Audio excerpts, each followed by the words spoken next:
Differentiate y is equal to 9 minus x from first principles. So if we've got y is equal to 9 minus x, if you've got y is equal to f of x and you want to differentiate from first principles, dy by dx is the limit as h goes to 0 of f of x plus h minus f of x over h. So if you let f of x be equal to 9 minus x, then dy by dx will be the limit as h goes to 0.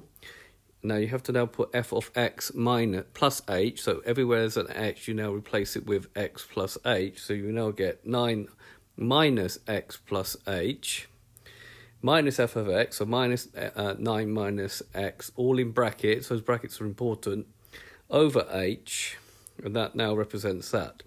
So we now have to work with this algebraically, so it's a limit as h goes to 0 of 9, taking the minus sign into the bracket, you get minus x minus h, minus 9, taking this minus sign into the bracket, minus times a minus makes plus x over h. Right, what cancels out? Well, the 9 and the minus 9 will cancel out, and the minus x and the plus x will cancel out. So we're just left with minus h over h. And because h is very, very close to 0, but not actually equal to 0, we can do h divided by h and just get minus 1 as expected.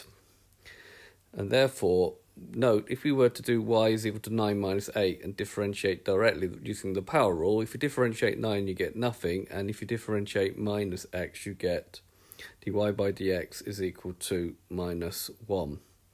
So this has been a video to show you how to differentiate y minus x from first principles. I hope you've understood, and I thank you very much for watching.